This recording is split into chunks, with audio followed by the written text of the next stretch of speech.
introduce Professor of the Thesis Defense to obtain the title of Doctor in Science.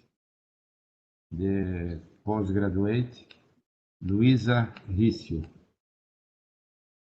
Good luck for you. Thank you. I would like to introduce the members of this thesis defense. Initially, it's a great honor for us to receive Professor Charles Chapron.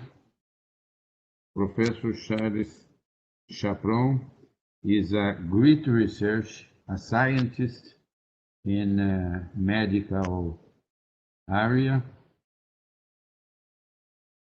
He is full professor of Obstetrics and Gynecology at University Paris Descartes, Faculty of Medicine. He is a renowned researcher in the area of endometriosis. It's a pleasure for us, your participation in this thesis defense, Professor Chapron. Professor Júlio, Rosa e Silva is graduated in medicine from Faculty of Medicine of University of São Paulo, Ribeirão Preto campus. He is a great specialist in endometriosis and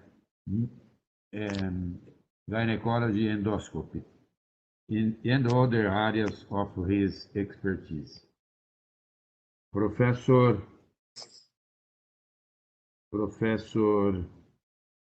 Sérgio Podgaec is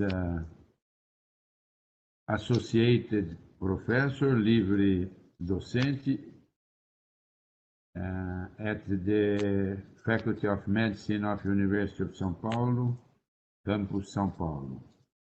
And the leader of this thesis is Professor Maurício Abrão. Professor Maurício Abrão is Associated Professor of Obstetrics and Gynecology Department of University of São Paulo Medical School. And he is the head of the endometriosis section of our department. Please, Professor Maurício Abrão.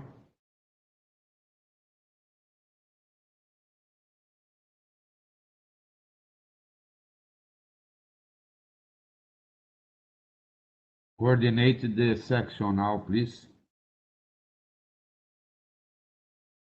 Thank you, Professor Baraka. Thank you, everybody. It's a privilege to be here, to be the chair of the session, and to be the supervisor, as the supervisor of Luiza da Gama Coelho Riccio, that performed her study between São Paulo and Paris, where she stayed in Cochin, working with Professor Batteux, that I also would like to introduce and to thank a lot, and of course to thank Professor Charles Chapron as well.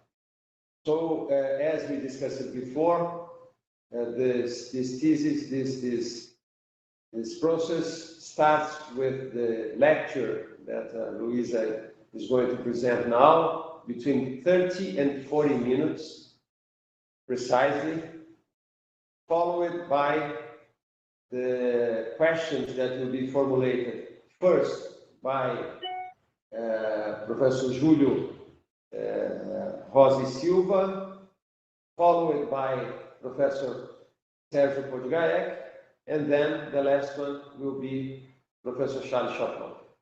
So after each questions from the three of the board members, Luiza, the board members will have until less than 20 minutes or less to present the questions, and then Luiza is going to answer the questions that will be formulated by the board members. And then in the end, I will have 10 minutes for my final comments. So thank you so much again, and I would like to start with Luiza. Please, Luiza. Good morning to all members of the judging committee and to all my colleagues, friends, and family. My name is Luiza Riccio, and I will present my thesis entitled Btk Inhibitor Ibrutinib Limits Endometriosis Development in Mice, in order to obtain the title of Doctor in Science by the Obstetrics and Gynecology graduation program of the Faculdade de Medicina da Universidade de São Paulo, and I was supervised by Professor Maurício Abrão. So first, I will start with an overview on the subject. Endometriosis is defined by the presence of endometrial glands and stroma outside the uterine cavity. However, endometrial cells represent a minor component of the lesion, as they are surrounded by a lot of fibrotic tissue, so some authors have proposed to include fibrosis in the definition of the disease. Endometriosis is a chronic inflammatory disease that affects 5 to 15% of women in reproductive age, 20 to 30% of women with infertility, and 40 to 6% of women with chronic pelvic pain. Endometriosis has three phenotypes. Peritoneal or superficial endometriosis is characterized by small and superficial lesions, usually located in the pelvis. Ovarian endometrioma are ovarian cysts containing a chocolate-colored fluid inside, derived from repeated hemorrhages of the endometriosis foci. And deep infiltrating endometriosis is defined by the presence of lesions that invade the peritoneum deeper than 5 millimeters. All three phenotypes may coexist in the same patient, and the disease is usually multifocal. Endometriosis can be asymptomatic or cause 6 main symptoms: dysmenorrhea, dyspareunia, non-cyclic pelvic pain, cyclic bowel symptoms, cyclic urinary symptoms, and infertility. Treating endometriosis is too challenging.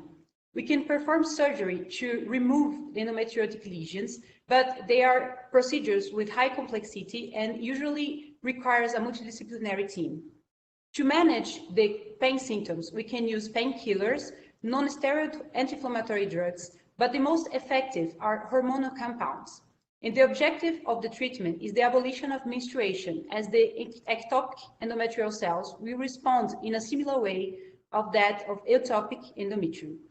However, women with endometriosis may face the difficult choice between managing pain symptoms and try to conceive, as these hormonal compounds are contraceptive.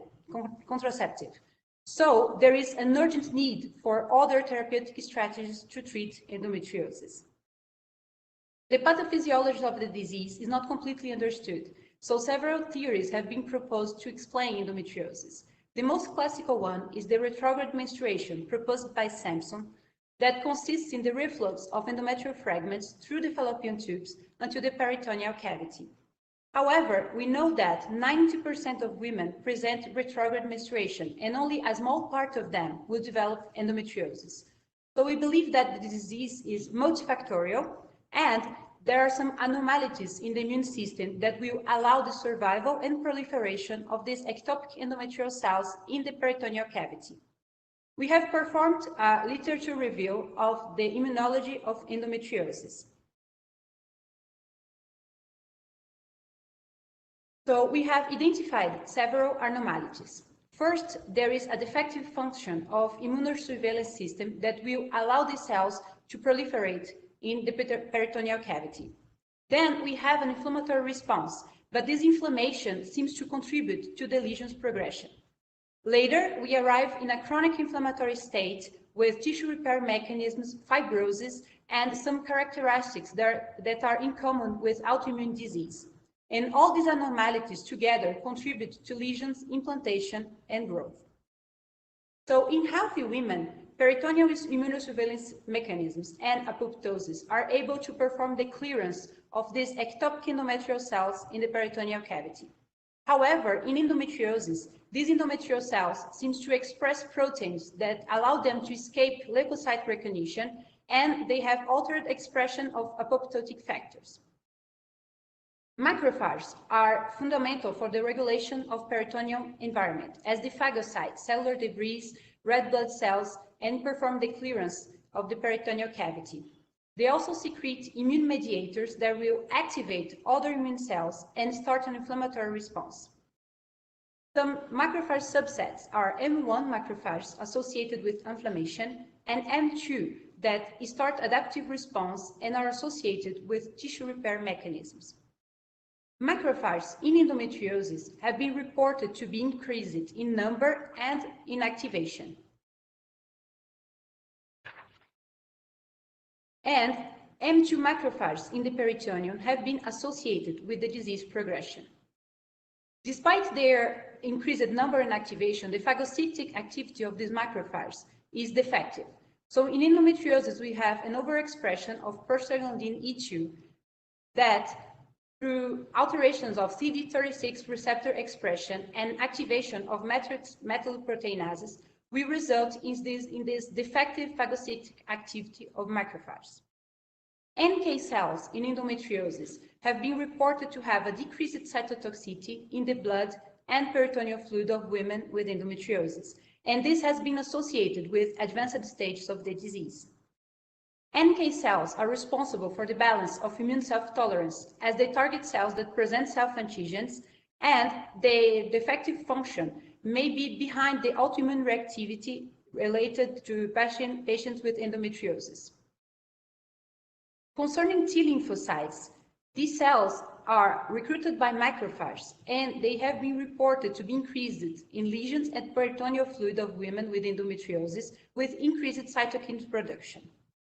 As a chronic inflammatory disease, inflammation plays a key role in endometriosis, so mostly through MAP kinase pathways and increased secretion of pro-inflammatory cytokines. So we also have increased cyclooxygenase 2 and stress oxidative in endometriosis. And through MAP kinase pathways, we have immune cells recruitment and generation of anti-apoptotic signals. And this mechanism seems to be behind the hypersensitivity to pain observed in these patients. We have performed a systematic review of the literature concerning the role of B lymphocytes in endometriosis. So B lymphocytes are players of the humoral response, and they act mainly through antibody secretion. There are some subsets of B lymphocytes, and among them we can cite an immunomodulatory subset known as B regulatory cells. B lymphocytes in endometriosis, the authors have reported that they are increased in number and activation in the blood, in the peritoneal fluid, endometrium, follicular fluid, lymph nodes, and in endometriotic lesions. In the lesion, it has been also reported increased B-cell activating factor or B lymphocyte stimulator, and this has been related to the progression of the disease. Women with endometriosis have increased anti-endometrial antibodies and other antibodies, such as anti-nuclear, anti-DNA, and anti-phospholipid. And these antibodies are also observed in autoimmune disease. So some authors have proposed that endometriosis may have an autoimmune etiology. And they cite some common characteristics between endometriosis and autoimmune disease, such as they are estrogen-dependent disease with polyclonal activation of B lymphocytes, with changes in humoral and cellular immunity, defective activity of NK cells, altered apoptosis mechanisms, and association with other autoimmune disease.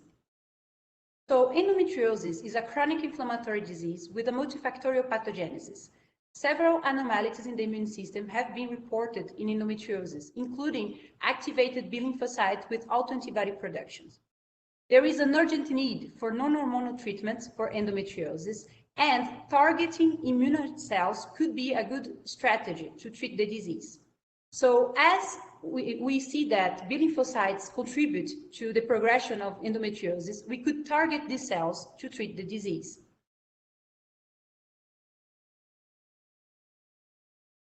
So there are some strategies to target B lymphocytes. Anti-CD20 antibody has already been used to treat cancer and immune-related disorders. So it acts through cytotoxicity mechanisms and apoptosis. Anti-CD20 will bind to CD20 B-cell membrane antigen that is a key factor for cell cycle regulation and growth and differentiation of B cells. It has been used, it is described to be increased in malignancies, and it has been used as a therapeutic target. B-cell activating factor, or B lymphocyte stimulator, is produced by macrophages and is a key factor for B-cell survival and differentiation. It has been reported to be increased in autoimmune disease and also in endometriosis. So BAFF will bind to BAFF receptor and activate Bruton tyrosine kinase, BTK, and through classical NF-κB pathway will result in B lymphocyte development and activation. There are some drugs that target BTK, and they are known as BTK inhibitors. They have been used to treat B-cell malignancies and autoimmune disease. Among them, we can cite Ibrutinib, that is a BTK inhibitor that was first approved to use in some disease such as chronic lymphocytic leukemia and autoimmune disease such as graft versus host disease. So Ibrutinib inactivates BTK and blocks the classical NF-κB pathway, resulting in B lymphocyte inactivation. So, considering that B lymphocytes contribute to endometriosis progression, we have proposed in the study to evaluate the effects of B lymphocyte depletion with anti-CD20 antibody and inactivation with BTK inhibitor Ibrutinib on endometriosis development in mice. We have also proposed to evaluate the effects of both strategies on M1 and M2 macrophage population and on T lymphocyte subsets in the spleen and peritoneal fluid of endometric mice. We have also proposed to evaluate the effects of Ibrutinib treatment on the cytokines profiles in the serum and peritoneal fluid of mice. So, concerning the methods, we have performed an experimental study in a scientific collaboration between Endometriosis Division of Hospital das Clínicas da Faculdade de Medicina da Universidade de São Paulo and Unit 1016 of Institut National de la Santé et la Recherche Médicale, Hôpital Cochin, Université Paris-Descartes in France. And the study was performed between 2016 and 2018. This study was approved by both ethics committees in Brazil and in France. We have used 6-week-old female Bauci mice weighing between 16 and 20 grams. All animals received human care according to institutional guidelines, so they were kept in clean cages with a 12-hour photo period with food and water ad libitum. We have calculated the sample size, considering that the primary outcome would be the implant volume. And we had a sample that was able to identify the minimal difference of 15 cubic millimeters with a confidence interval of 95% and a power of 80%. We have expected a standard deviation of 10 cubic millimeters as described in previous studies. So we have inserted this data in an online calculator and we obtained 8 mice per group as a sample size. So we decided to use 10 animals per group per experiment in order to consider potential losses during the study. We have used a Sangenic surgically induced model of endometriosis where 5 donors provide uterine samples to induce endometriosis in 10 receptors. And all animals received estradiol by oral gavage 3 days before the surgery. So the donors were euthanized by cervical dislocation and we performed hysterectomy to recover the uterine horns. Then the uterus were placed in a petri dish containing a 37 degrees warm PBS and the uterine horns were separate. Then we opened the uterine horns longitudinally with microcisors and cut them in half. So each uterus provided 4 samples and they were further grafted in the receptors. So the receptors were anesthetized with isoflurane and mechanically ventilated. We have performed a midline incision in the abdomen of the animals and we have sutured the uterine samples direct into the peritoneum with a 7-0 polypropylene stitch. We have placed 1 sample at each side of the abdominal wall and we tried to place them at the same position to guarantee the same vascularization. Then we sutured the cutis with a 6-0 nylon thread. After 21 days, we have euthanized the animals, and these were the surgical findings consistent with the endometriosis induction. So we had complex solid cystic lesions with several adhesions to other organs, such as the bowel.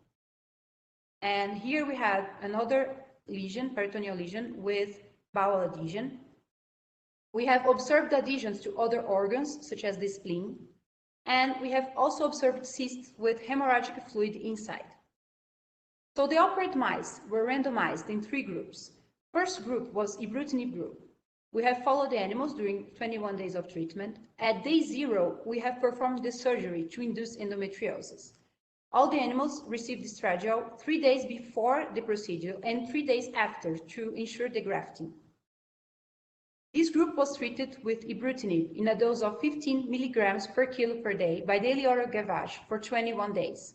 We have performed ultrasounds to evaluate the implant size at day 7 and day 20. And in day 21, the animals were euthanized.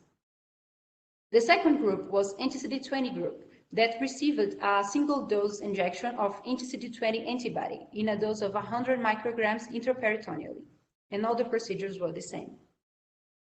The third group was control group, and they received the vehicle by daily oral gavage for 21 days, and they were submitted to the same procedures.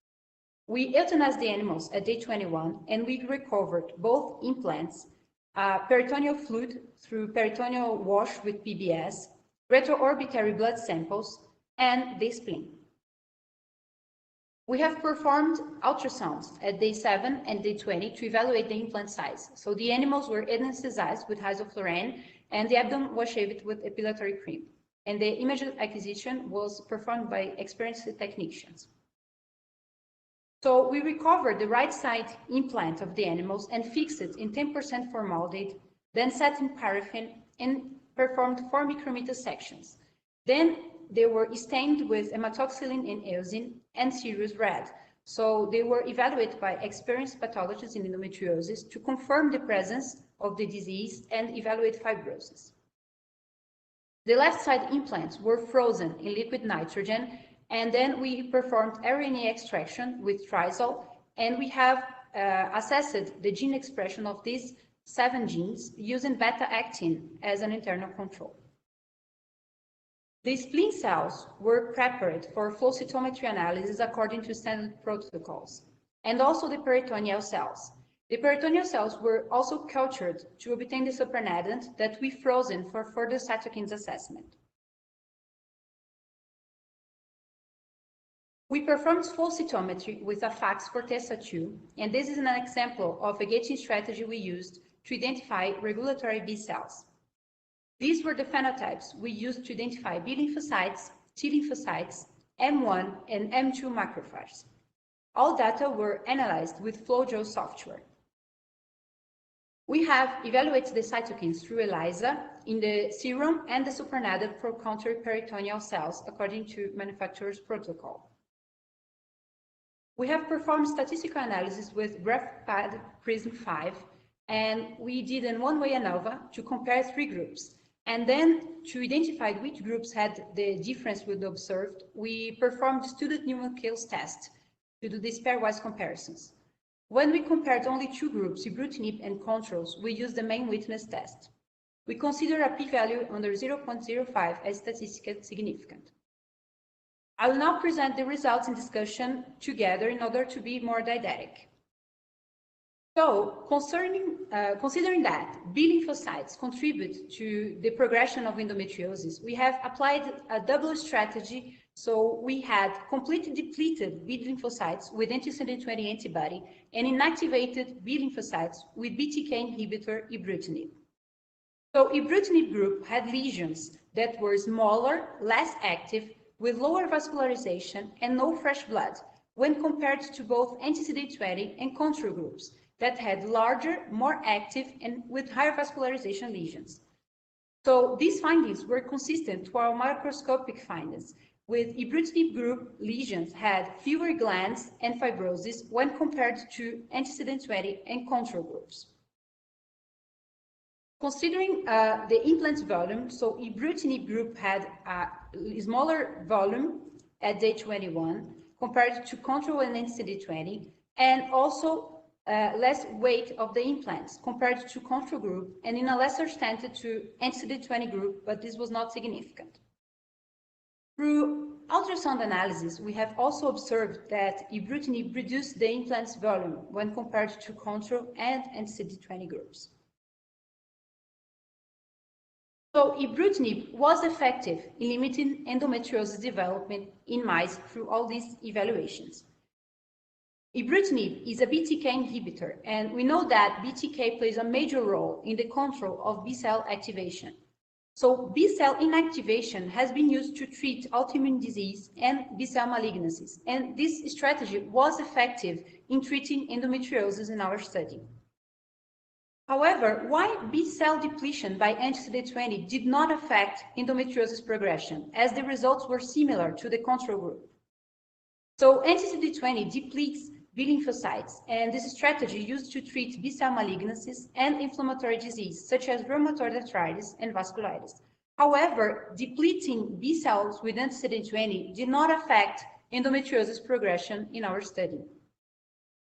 So first, we have, through flow cytometry, we have confirmed that anti-CD20 really depleted all B lymphocytes, so B cells, activated B cells, and regulatory B cells in the spleen, and also in the peritoneal cavity of the animal. So we have observed this complete B lymphocyte depletion.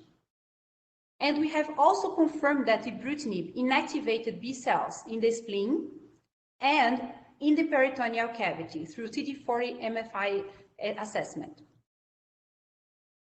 So we know that in mice with BTK deficiency, they have humoral deficiency as B lymphocytes fail to progress beyond bone marrow. However, if we have a BTK inhibition in mature B cells, we have a normal frequency of B cells, but they are inactivated. So this was what we observed with ibrutinib treatment, as they had normal B cell frequencies, but with inactivated B cells. Interestingly, the treatment with ibrutinib increased the frequency of regulatory B cells in the spleen. Regulatory B cells, they secrete IL-10 and they have an immunomodulatory function. So this immunomodulation has already been described in other diseases, such as encephalomyelitis and arthritis. We also know that defective B regulatory cells function is associated with a chronic inflammation state. The role of BTK in regulatory B cells is not completely understood. But we know that mice lacking BLNK, there is an adaptor molecule of BTK, they also have increased BRAG. So this is consistent with what we observed with the ibrutinib treatment. So we have hypothesized that anti-CD20 did not affect endometriosis progression because it depleted all B cell subsets, including regulatory B cells. So these immunomodulatory cells may play a role in controlling endometriosis, and the role of BRAG in endometriosis has not been studied until now. We have also evaluated extra B cell effects of BTK, especially macrophages. So, ibrutinib treatment in the spleen led to a decrease in M1 macrophages, increased M2 macrophages, resulting in a decreased M1-M2 ratio. And an opposite variation was observed in the peritoneal cavity. We had increased M1, decreased M2, resulting in an increased M1-M2 ratio in the peritoneal cavity. So we know that macrophages orchestrate inflammation and fibrosis and tissue repair mechanisms in endometriosis. And BTK may interfere in the distribution of macrophage subsets, so it controls this M1-M2 regulation. The disproportionate profile between the macrophages in the peritoneal cavity and in the spleen may be explained by the effects of BTK on cellular migration through cytoskeleton rearrangement and MAC1 that is expressed by macrophages.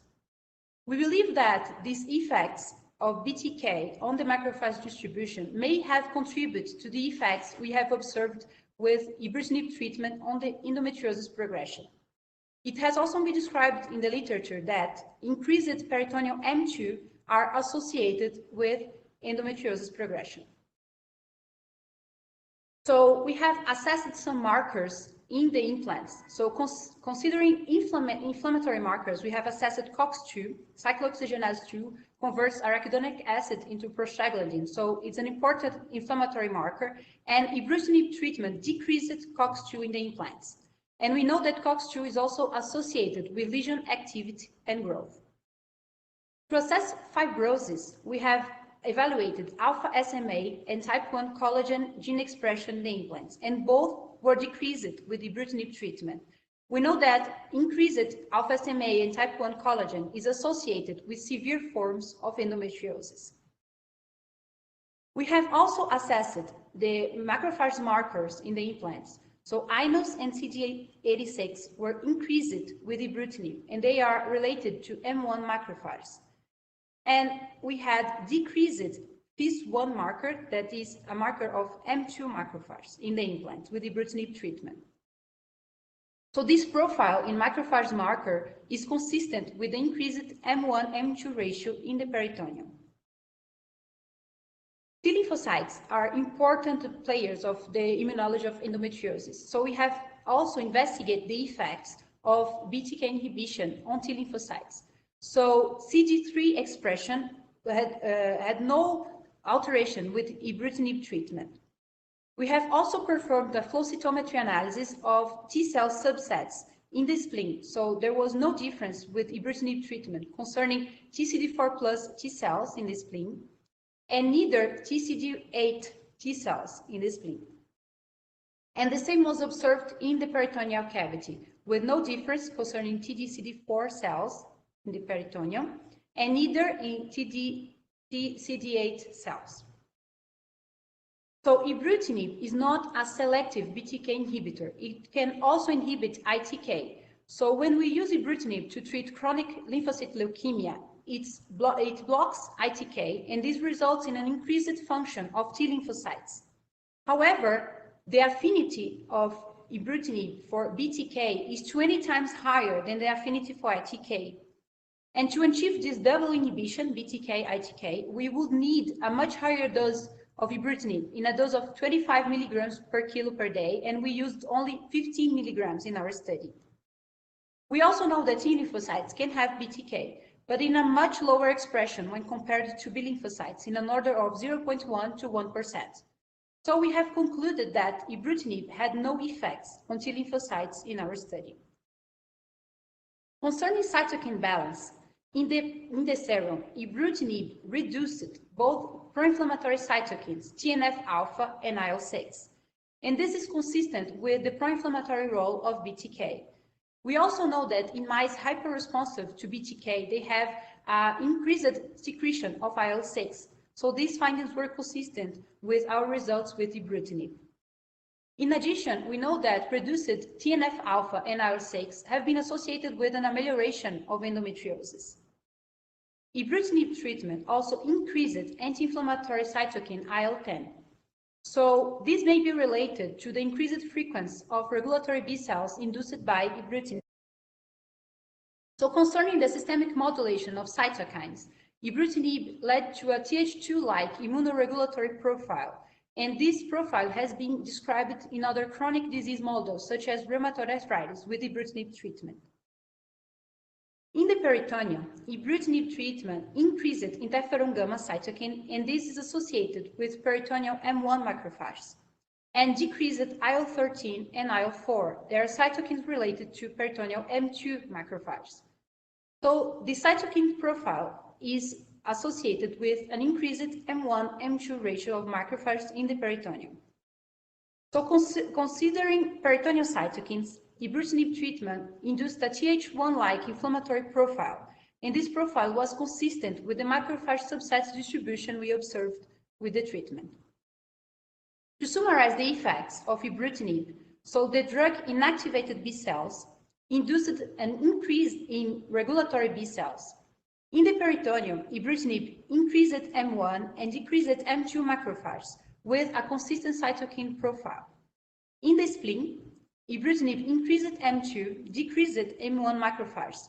And in the serum, we observed an anti-inflammatory profile of cytokines with reduced TNF-alpha and IL-6 and increased IL-10. So all these effects combined together may have contributed to the limitation of endometriosis we have observed in our study. So we have published these results in an article in Human Reproduction. So our study has the limitations of being an animal study. So we used the syngenical surgically induced model. And as we suture the endometrium directly on the peritoneum of the animals, this may lead us to question if is this representative of all disease phenotypes or of only peritoneal endometriosis. However, our surgical findings were consistent with deep infiltrating endometriosis as we observed complex, large, solid cystic lesions with adhesions to other organs, such as the bowel. And we have also observed cysts with hemorrhagic fluid inside that are similar to ovarian endometriomas. So we concluded that our model was representative of all three disease phenotypes. In addition, we have used estradiol in 2 steps of the protocol. So first, preoperatively, to guarantee that was technically viable to remove the uterus of the animals, and post-operative gavage to guarantee the grafting of the implants. So we know that estrogen may interfere in the immune system, but we used estradiol only during 3 days after the induction, and we have assessed all the inflammatory cells 21 days after, when we believe that the estradiol effects have already faded out. In addition, we gave the same dose of estradiol to the 3 groups, so we don't think that estradiol may have interfered in the results we have observed. So with this study, we have demonstrated that Ibrutinib, that is a drug already approved by FDA and by Anvisa, that is the Brazilian regulatory agency, was effective in treating endometriosis. We know that there is still a long path between animal studies results and considering to use this drug to treat endometriosis in humans. However, even if we consider the success of further research, there are some limitations we have to consider. So Ibrutinib treatment is very expensive. It has a monthly cost of over $10,000. So our patients are young women with a chronic disease, so they may need treatment for several years. So for now, the drug may not be cost effective. In addition, Ibrutinib has some side effects, such as diarrhea, upper respiratory tract infections, and some that are rare but potentially severe, such as bleeding and atrial fibrillation. So this may lead us to question if it is worthy to use this drug to treat a benign disease. However, our results are very exciting because they open the door to the possibility of using immunoregulatory therapeutic strategies to treat endometriosis. So to conclude, B lymphocyte inactivation by Ibrutinib limited endometriosis development in mice, and B lymphocytes total depletion with anti-CD20 antibody did not have impact in the disease development. And we have hypothesized that regulatory B cells may play a role in endometriosis, as these cells were depleted by anti-CD20 antibody, and they were increased in frequency with Ibrutinib treatment. Ibrutinib induced a decreased M1-M2 ratio in the spleen and increased M1-M2 ratio in the peritoneal fluid of mice. And we believe that these alterations in the macrophage subsets also contribute to the effects of Ibrutinib on endometriosis progression. There were no significant difference in T lymphocyte subsets number or activation with Ibrutinib treatment. And concerning cytokines, we have observed a systemic Th2-like immunoregulatory profile and a local Th1-like inflammatory profile in the peritoneum. And this was consistent with the effects of Ibrutinib on B lymphocytes, regulatory B lymphocytes, and M1 and M2 macrophages. Thank you very much for your attention.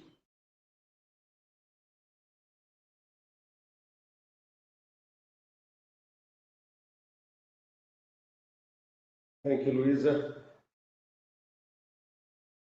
So we are going to start with the board of this thesis. And Luiza presented her study in 33 minutes and 20 seconds. I think that it was a good timing. And I would like to invite my friend Júlio, César, Rosa, Silva. And just to reinforce here that Júlio now is associate professor and vice chair of the Gynecology and Obstetrics department of the São Paulo University, the campus of Ribeirão Preto, and to start his questions about your study. And I would like to thank Júlio a lot for your presence and to congratulate for everything that you are doing in Ribeirão and with Febrasgo with endometriosis. Thank you, Júlio. Thanks, Maurício. First of all, I would like to thank Professor Abrão and postgraduate program for remembering my name. It's a great pleasure for me to be here. Okay. Congratulations for this research, Dr. Riccio and Professor Batteux. It was a very well designed and conducted research. And I have few comments and questions for you, mainly about the methods. Okay, Luiza? Okay. Your introduction and literature revision is very good, well written.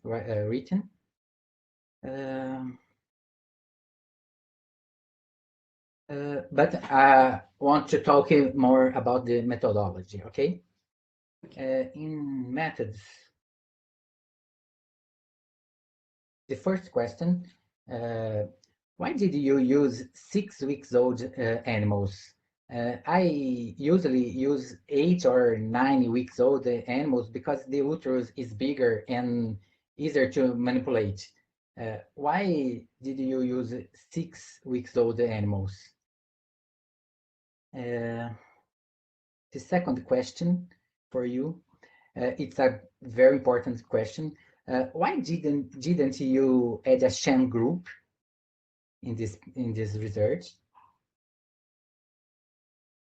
The third question, was analgesic medication used post-surgery? If you used it, could this have influenced the results? The next question for you, you started the medications right after the implant induction procedure with no time for the lesions to develop. Do you think this may have changed your results? Because usually it takes at least 3 or 4 weeks for the lesions to attach and develop and the tissue to assume histological characteristics of an endometriotic lesion.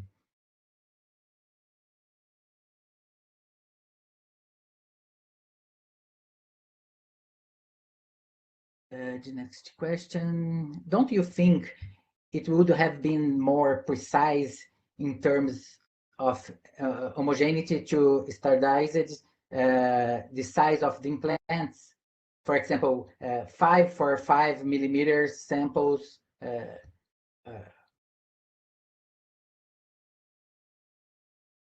And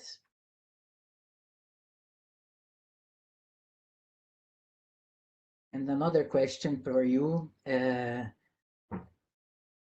I think that data on the implants development are missing. Were all implants successful in their development? All lesions or not? I think that is it. One comment more. I like the use the ultrasound as a method to document the development of the lesion. This is a very good idea. It's a very good idea.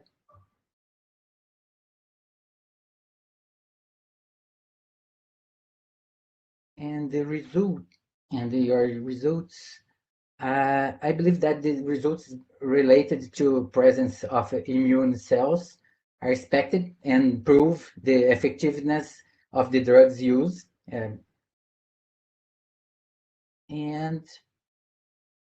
just to conclude my comments, I have one question for you. What would you do differently if you were going to start your experiments today? I think it's that. Thanks again.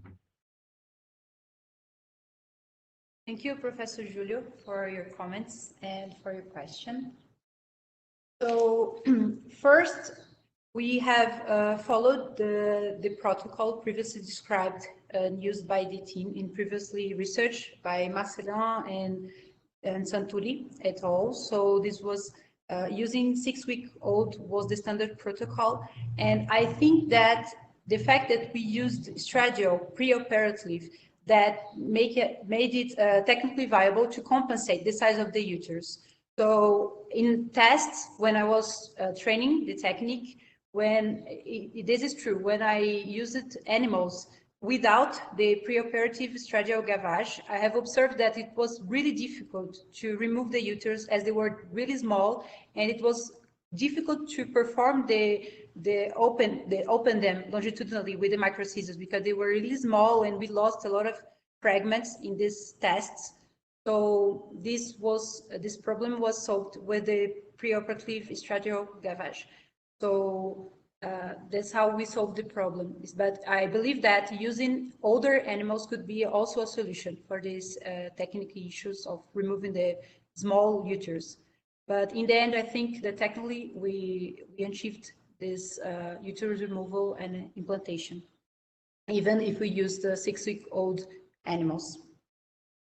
The study, concerning the second question, the study we didn't design with a sham group without endometriosis. We have designed in this way to observe the treatments and see how endometriosis developed without treatment and with both B cells treatment. So that's how we designed. But this linking to your last questions, what would I have done differently? Maybe now I would have included to this sham group without endometriosis to have a baseline for the immune cells. So I think these two questions are linked. I think it was maybe a good strategy that we didn't think before in designing this study, but I think that we can. We had good results in comparing endometriosis with or without treatment. But as a researcher, I may be curious to compare with groups of mice without endometriosis. So this answers the last question. We didn't use analgesic medication. This wasn't in the protocol, so I didn't cite it in the methods because we didn't use. Maybe because some drugs would have altered the results concerning the immune cells. They could have effects on the progression of the model of the disease also. So we didn't use. Okay, that's why we, concerning your fourth question about treating directly after the implantation. So that's why we titled the research as investigating the effects of both B lymphocyte strategies on endometriosis development, exactly to see how this blockage of B lymphocytes, both inhibition with ibrutinib and inactivation and depletion, in the development of the disease. So this was also an idea of the study to better understand the role of B lymphocytes. As do they really play a part in the development of the disease? So that's why we blocked B cells since the beginning to see if these B lymphocytes really had influence in the disease progression since the initial development. So how would endometriosis develop without completely B lymphocytes and if they were inactivated? So that's how we designed to evaluate in this way, in the development of the disease. And we have seen that even if we treated, the disease developed, but we have observed difference with the treatments. Concerning the fifth question, it was really difficult to standardize the size. When we cut the uterine horns in half, they are really small. So it was really difficult to measure in a way that we cut exactly the same size each implant.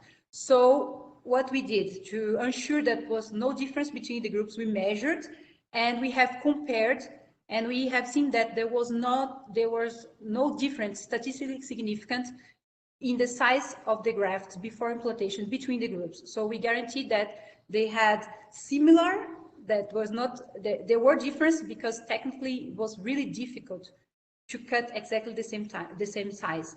But we have observed that there was no difference that could interfere in the results.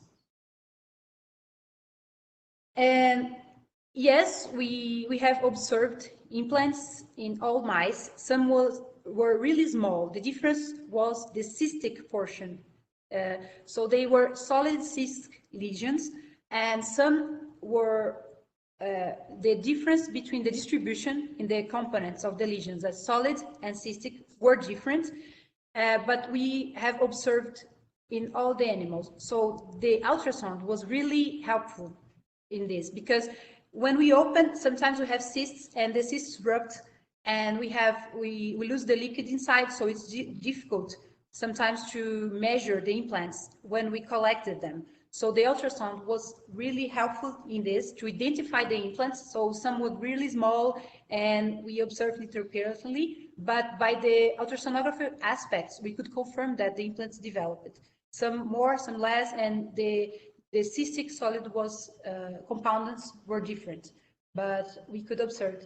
And I think that the fact that they were cystic and some liquid we lost during the removal, this may have explained why the weight wasn't really an accuracy method to compare the groups. That's why we prioritized the volume through ultrasound and the direct measure on the peritoneal wall before we remove the implants. Because once we remove it, sometimes we lost the liquid inside and this interfered in the weighting of the implants.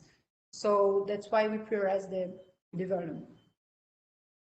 And yes, about the ultrasound, I was really happy to have access to this technique. So at Cochin, we have a department of image studies in animals, and I was amazed by that. And they have professionals that work with this, with performing imaging of animals. So I learned a lot, I observed a lot in this.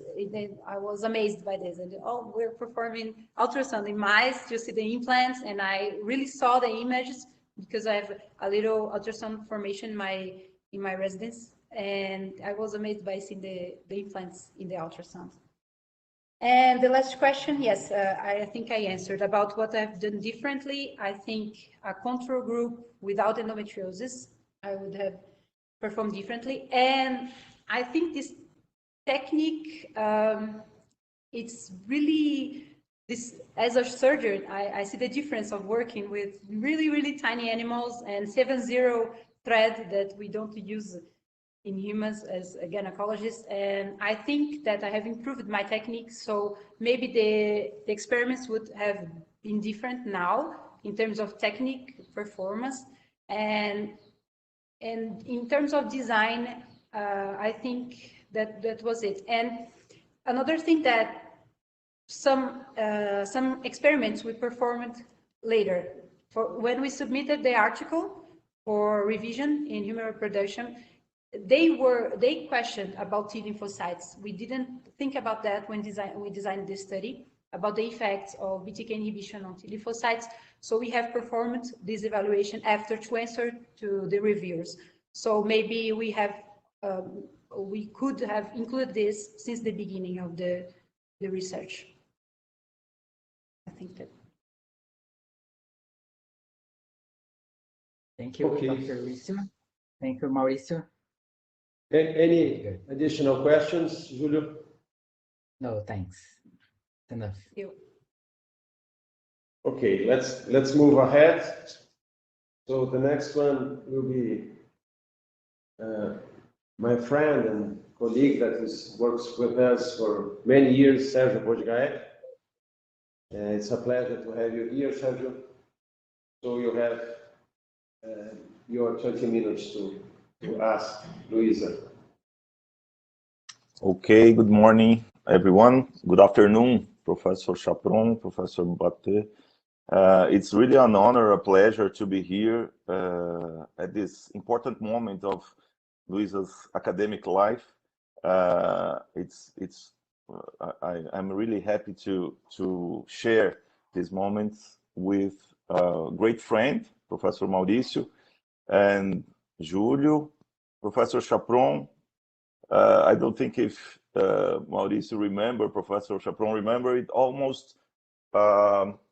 It passes almost 20 years since this collaboration started. Maurício, if you remember, Professor Chapron remember, maybe it was 2002 or 2003 at an AAGL meeting. Maurício has a better memory than me. Maybe it was at that time. I don't know if Professor Chapron remembers also. We were watching some presentation there, and we started to talk. And Luiza, 20 years after that, there's an important study with your doctoral thesis today. It's really an history behind that. You can believe that. So it's really important. Your study. It's really important around all this collaboration. I know it was for sure it was very very hard for you to leave our country to be there in France for 2 years. 1 year. 1 year, but probably it was a very, very good experience.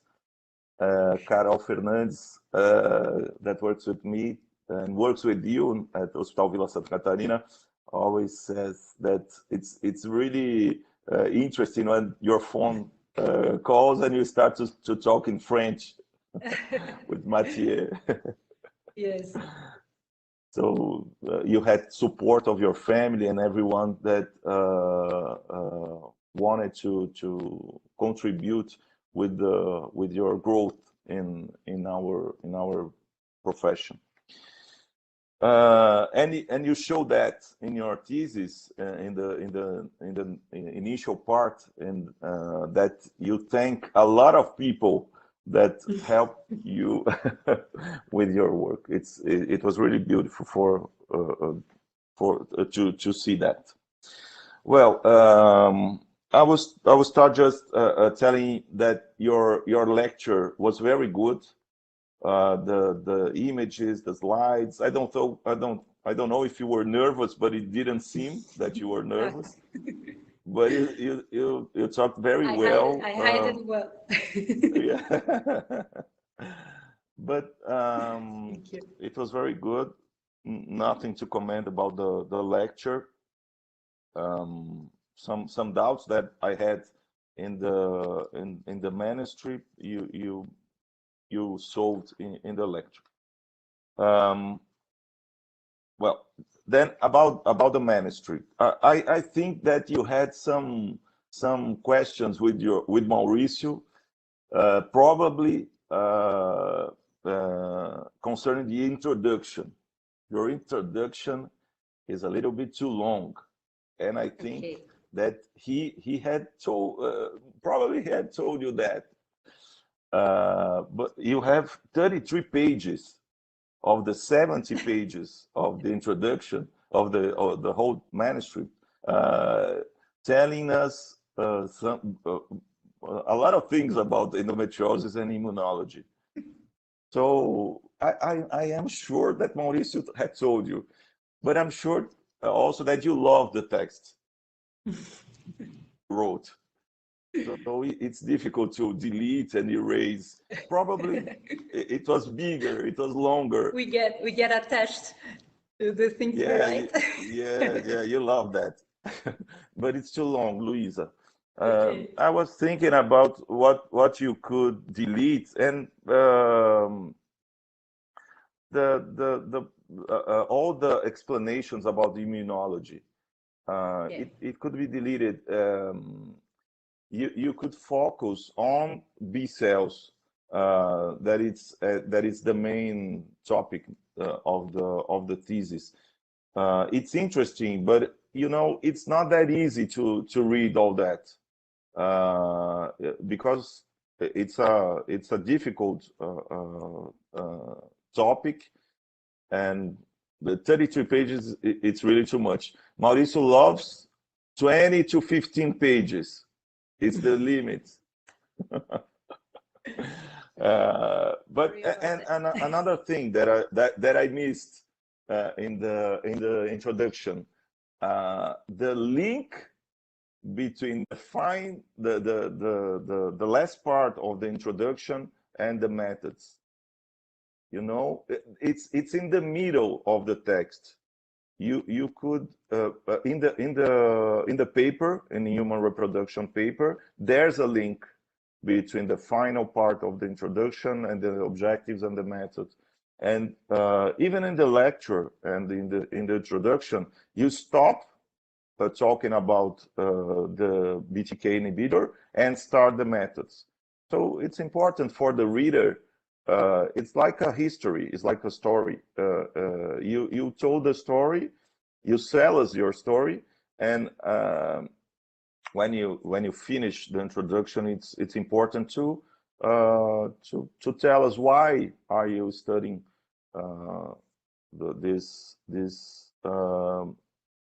why the study is being done. I'm sure Maurício told you that also.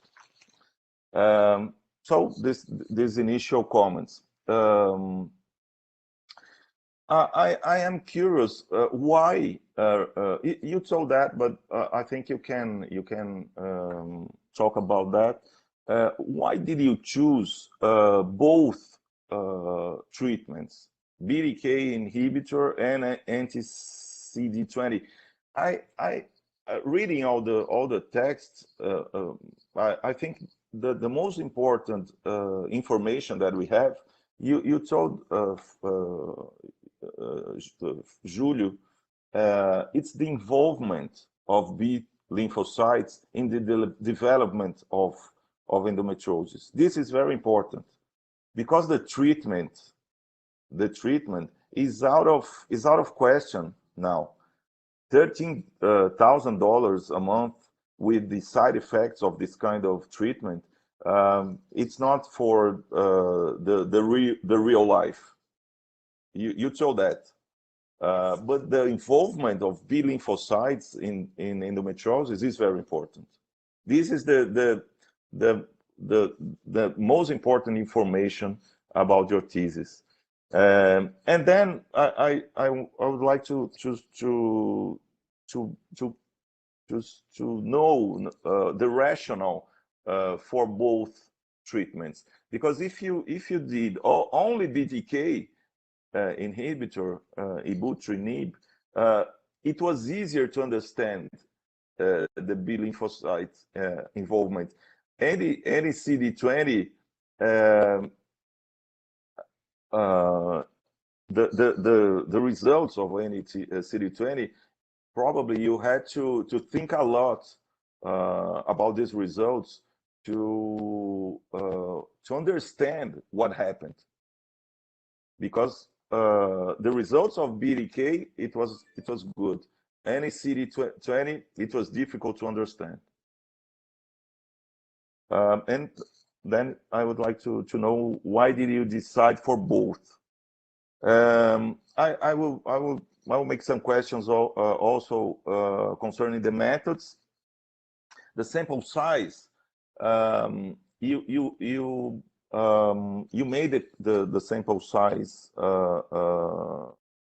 calculation regarding a study of LeConte, but it was a study not based on B lymphocytes, and it was a study based on VEGF receptor and MAP kinase pathway. Why did you use this study concerning that you made a different study on I think this is an important question. Another thing, it was a challenge. For sure, it was a challenge to study, to work with mice. We are not used to study to work with mice.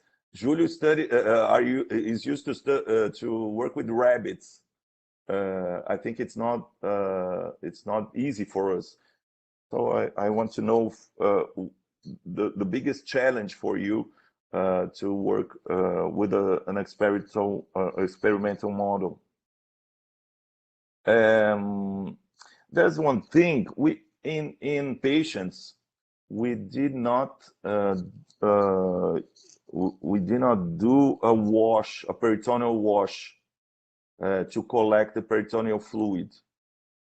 There's a friend of us that worked with us a lot, Ricardo Oliveira, that it was a mentor for us in the initial studies of immunology. And I remember him talking that we did not have to do a peritoneal wash because the fluid that we use could modify the cells attached to the peritoneum, and then modify the cytokine profile of the fluid. So I think I don't know if you discuss that.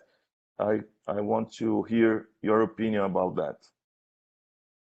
Concerning the ultrasound for measure the implants, it's really very interesting as a method for that, but I have a concern.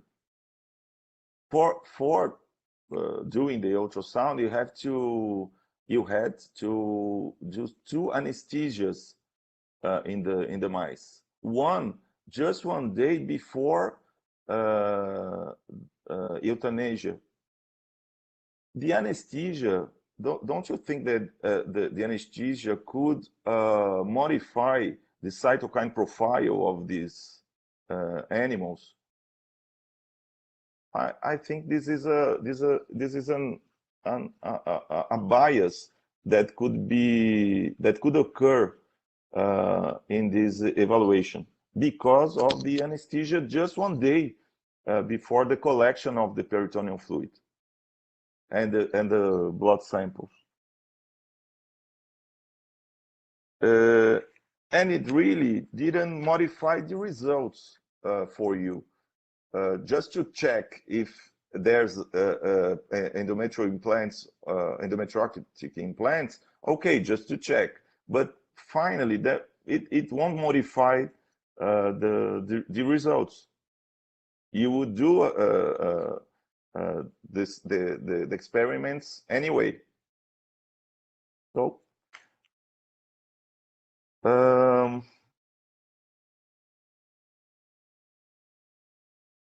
regarding the results, you did a very complete analysis. The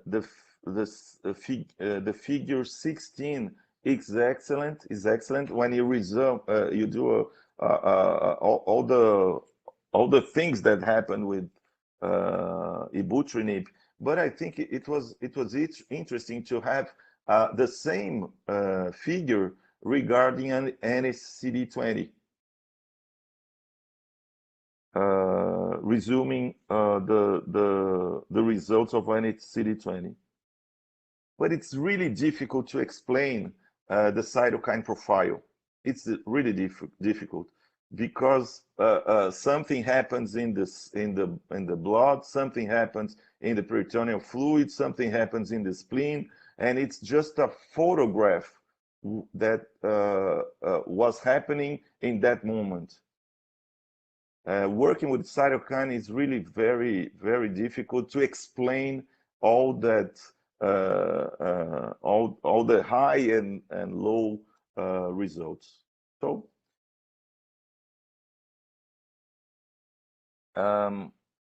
regarding the discussion, I have one comment. When we started the study, you were expecting these results because you have a lot of results, and that what you observed, it was what you were expecting at the beginning of the study. It was really strange that any CD20 didn't work.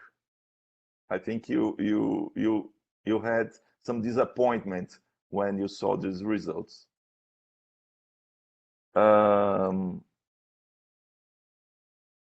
I just have one of my final comments. I have a PhD student, Helena Malvesi. Maurício knows, and Júlio knows her also. And she published a paper about experimental models of endometriosis. And it's really a question if this Murine model is a good model. And in page 66, in the final part of your thesis, and in the lecture also, you said that it was a good model with peritoneal lesions, maybe deep lesions. I think this is what we have. It's just what we have, but it's not. Maurício also doesn't like that much Murine model, and I think we have to be more conservative talking about these results.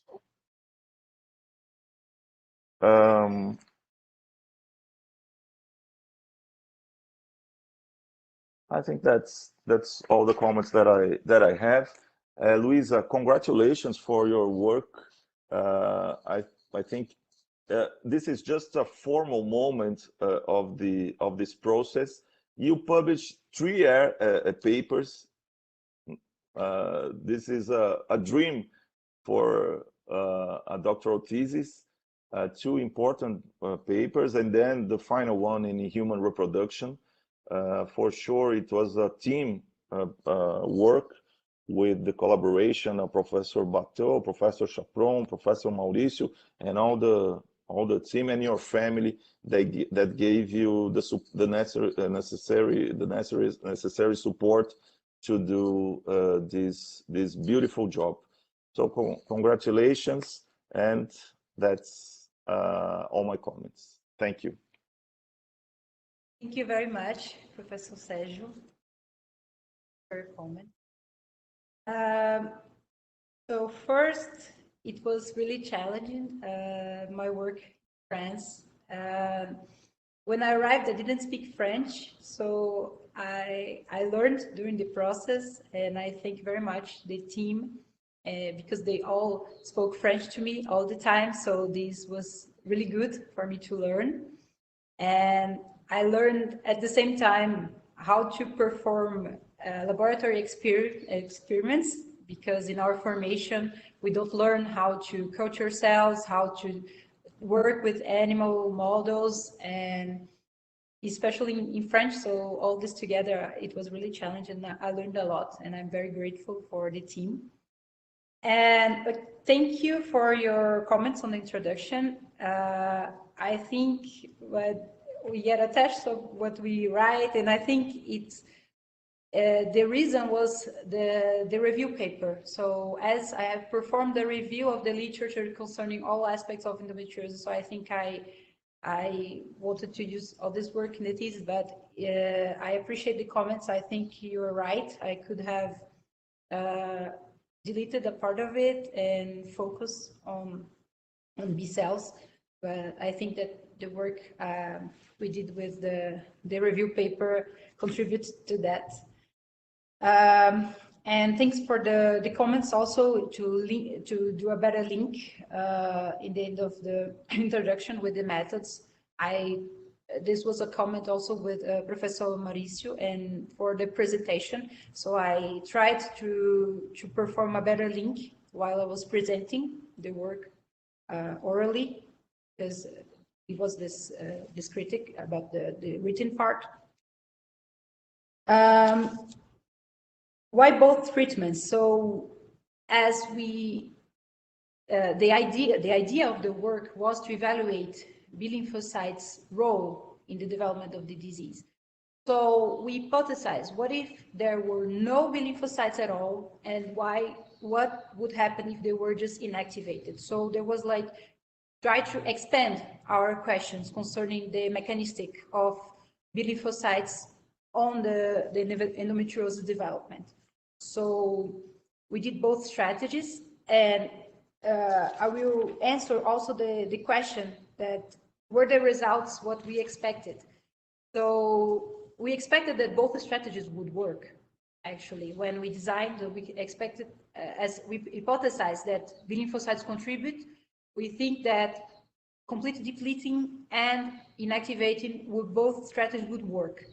But we were surprised, a little disappointed, as you said, about anti-CD20 did not work.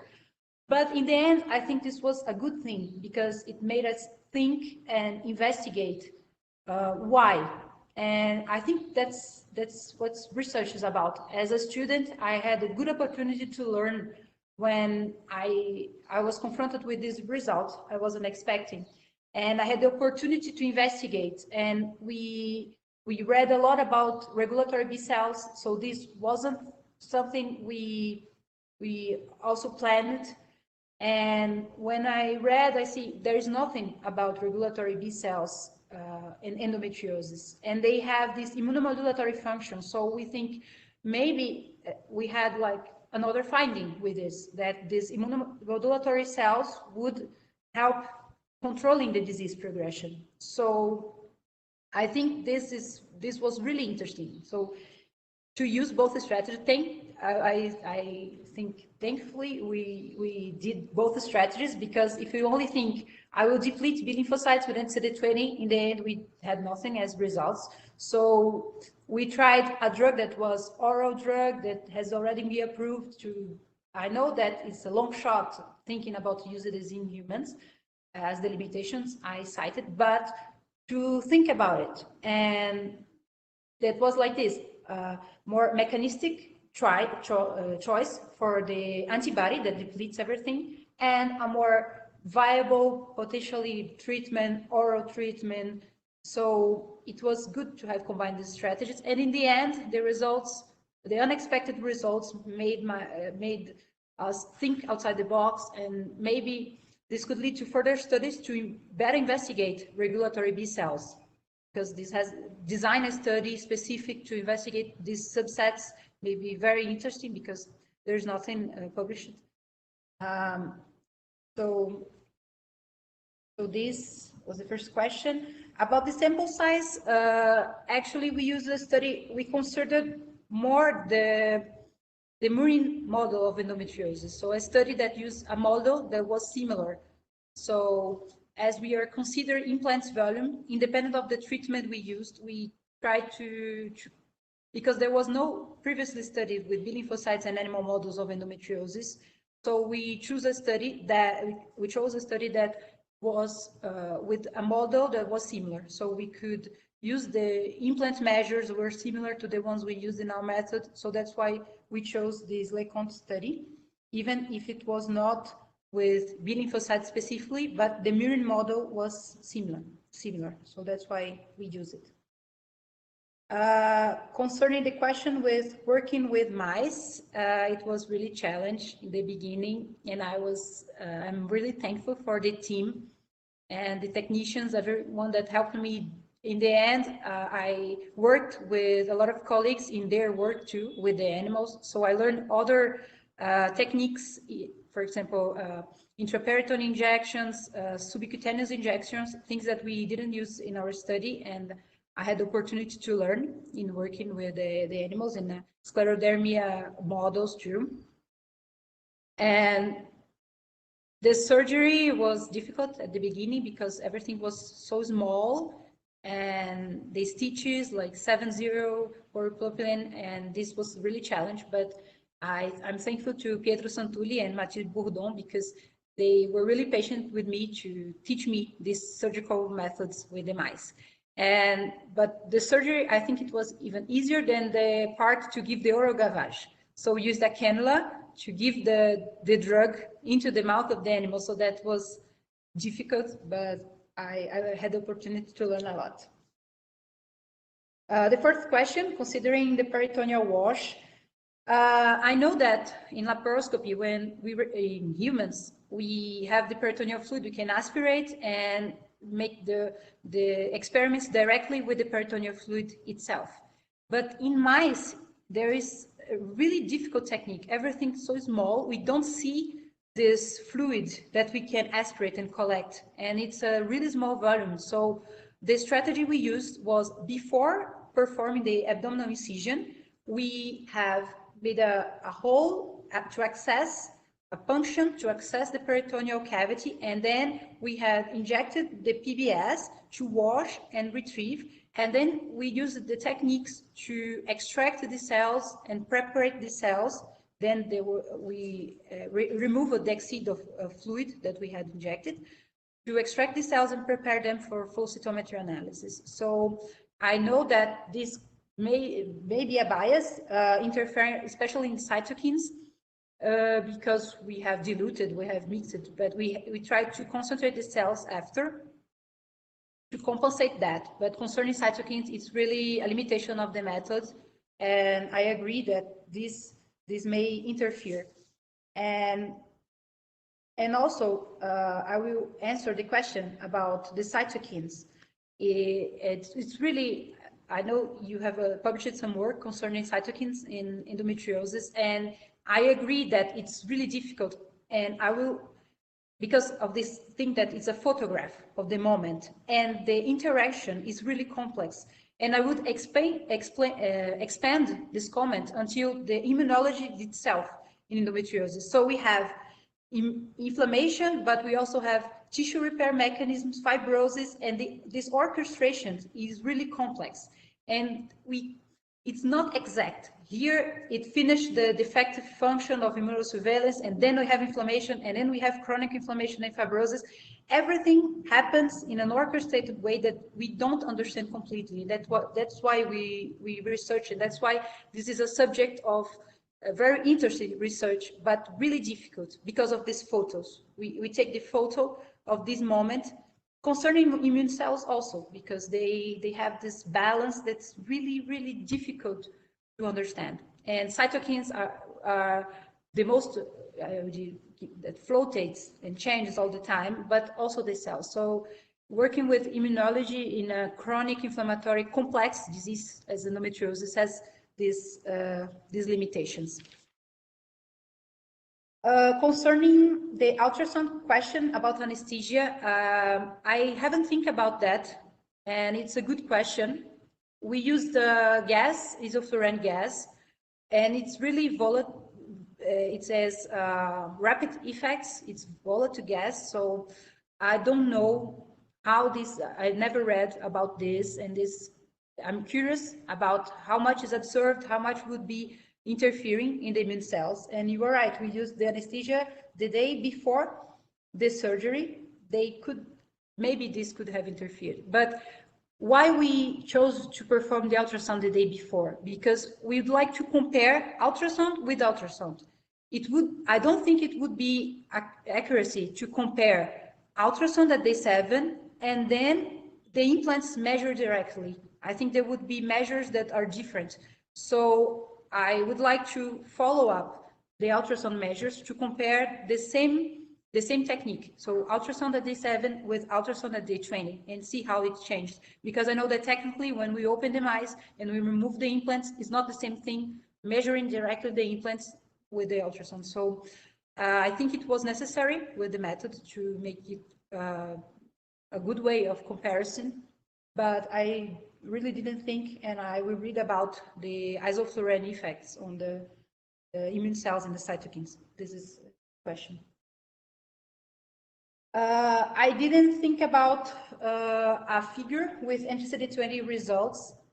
but mostly they were negative results. I think it didn't have much effects, so I focused on ibrutinib that really had the effects, and we really investigated. So you can observe that some studies we performed after, we only used ibrutinib. We didn't compare with antecedent 20, because this was to answer the reviewers of the paper, so they were interested in knowing which effects were with ibrutinib in other cells like T lymphocytes.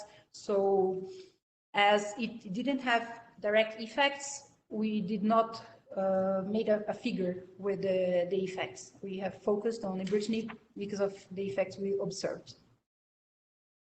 And the last questions were, well, one I've already answered about the results that I didn't expect with NCD20 and how we investigate this. And the last question, Professor Maurício Abrão is not a fan of animal models neither, and we have this critics, but I agree, that's what we have to start. We have to start somewhere. We have to start with cell culture, and then we have to go to animal models. I would say if I have baboons would be perfect, because they have spontaneous endometriosis, and there are some techniques where you can suture the uterus and to accelerate the endometriosis process in monkeys, and they are much similar to humans in many aspects. But that's what's most viable. We have to start the research somewhere. I just think we can go a little further than peritoneal endometriosis. With Professor Maurício questions if he thinks it's most representative of peritoneal because we suture directly in the peritoneum, but our surgical findings in the animals, I think that's a little bit, okay, we cannot affirm that it's deep infiltrating endometriosis, but we had all these alterations in the peritoneal cavity, all these adhesions, and I was really surprised to see the cysts with hemorrhagic fluid inside. I didn't expect that. There was, most of cysts were citrine fluid inside, but some, as I showed in the photo, had hemorrhagic fluid inside. And I was really happy to see that. And I think I was surprised in a positive way by the animal model, that it went further than I expected in ways that representative, but it has the limitations. It's an animal model, a small animal as mice, but we have to start research somewhere, and that's what we have. But it has serious limitations, for sure. Thanks, sir. Thank you, Luiza. Thank you, Sérgio. Thank you. Any other comments, Sérgio? No, thanks, Luiza. You're really a very, very impressive PhD student. Congratulations. Thank you. Thank you. Okay, so to finalize, I'd like to invite my friend Charles. I think that Sérgio remembers, it's not so bad, his memory. He was, I think that it was in San Francisco, Charles, that we met the first time in 2002, probably, when we started discussing imaging for endometriosis, and then it was the beginning of a very, very relevant and strong friendship and a very strong collaboration that we started at this time. After that moment, we discussed many things, and in the end, a few years ago, you came with the idea of starting SEUD, right? That you were the first president, and we worked together to start this new society that became the Endometriosis Society nowadays. So it's a huge pleasure to have you here, and I also would like to thank you a lot to have received Luiza for this collaboration, and she came very happy and very mature from France, and thank you so much. it really meant a lot for all of us. So, Charles, I'd like you to start your comments, and then Luiza will answer your comments. Thank you very much, Maurício. As you say, it's a good moment today because I think really that's true. It began in San Francisco 20 years ago when we began to discuss between the ultrasound and the MRI, the imaging of the endometriosis.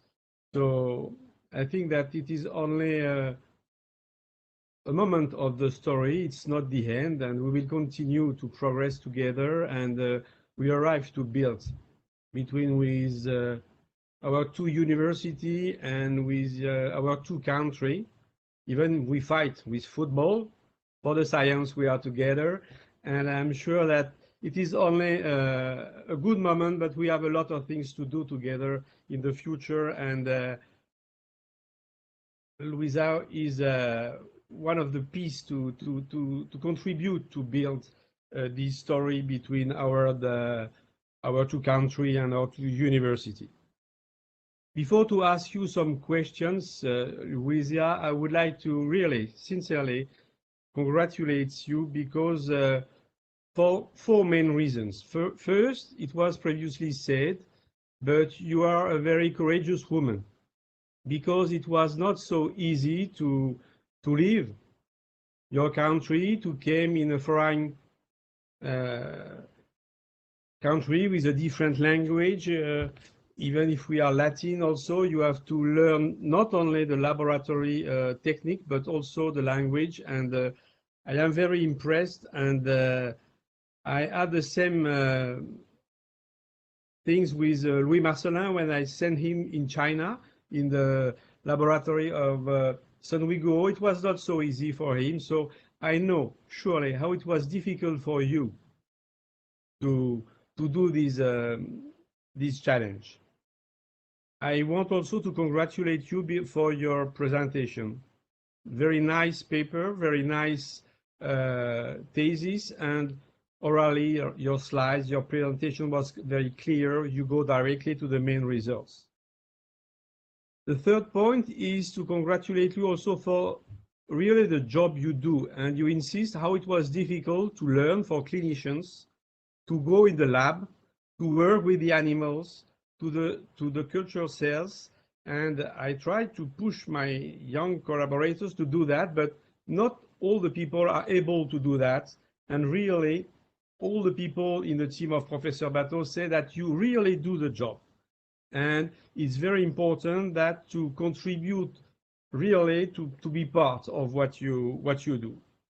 And as it was also said, the fourth comment is to say that people say that I am very exigent, I want to push the people to work and so on, but to arrive to perform these theses with so numerous, high quality paper in good journal, it's a very good PhD thesis. So sincerely, congratulations. And I want also to congratulate your mentor, Maurício, because it's also a chance for you to work under the umbrella of a guy like Maurício, because during the last 20 years, he works a lot for the medicine, but also for the endometriosis. Now he has a worldwide recognition position in the field of the endometriosis. We discuss very often together. He works also for his country. He's very proud of his country. He wants to push the Brazil, and I appreciate that. I do the same for my country. And now he's the president of the AGL. So continue to work with this guy because it's a lot of chance. He will open the door. He will help you, and never forget that. So now to go on your work, I have only 5 comments or 5 questions, very simple. In your introduction, you stress the point, and you are completely true, that some people like Guo, Vigano, and so on, they try to push in the definition, on the histological definition of the endometriosis, the point to include the fibrosis. And I would like to know if you are sure that the results you obtain in your laboratory will be the same according to the importance of the fibrosis parts of the lesions. Because when we observe the limitation of the medical treatment for the endometriosis, one of the main points is the importance of the fibrosis. The second one is you stress that in your thesis, and you are completely right, that now everybody is convinced that the endometriosis is an heterogeneous disease with three main phenotypes. And I would like to have more explanation, more detail, how you can be sure that we will observe the same results according to we have OMA cells or deep lesions, because when we work in Paris, we demonstrate, by example, when we look at the antioxidative agents, we have different pathways which are implicated according to the patients have ovarian endometrioma